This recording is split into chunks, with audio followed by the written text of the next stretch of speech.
जलनेती करण्यासाठी यामध्ये मीठयुक्त थोडंसं कोमट पाणी आहे आणि ह्याला जलनेती पात्र असं म्हणतात.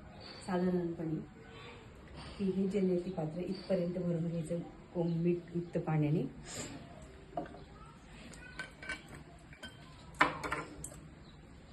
या पद्धतीने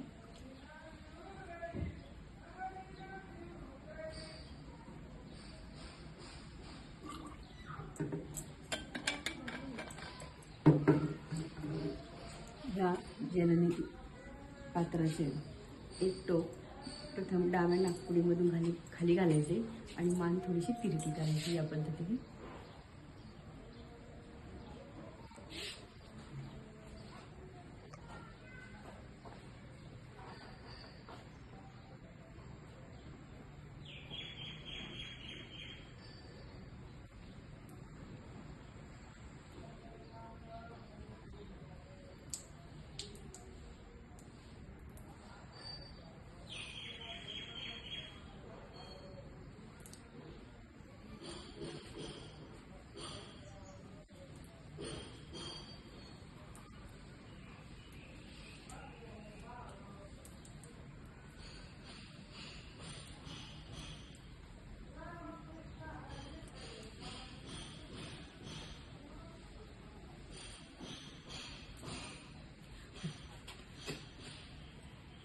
या पद्धतीने आपण डाव्या नाकपुडीतून आता विरुद्ध बाजूने म्हणजे उजव्या नाकपुडीतून आपण करणार आहोत.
या पद्धतीने नंतर कमरेवर हात ठेवायचा आहे आणि प्रथम डावीकडे आणि डावीकडून उजवीकडे अशी मान गोलाकार फिरवायची.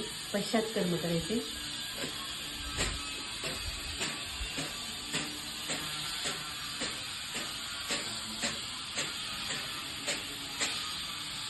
या पद्धतीने जे नासिकामध्ये पाणी राहिलेलं आहे ते पश्चात्कर्मामधून काढून टाकायचं आहे. जर दोन्ही नासिका मार्गातून ते पाणी गेलं नाही तर कमरेवर हात ठेवून असं खाली वाकायचं आहे. जे नाकात पाणी राहिलेलं आहे ते नंतर खाली निघून जातं.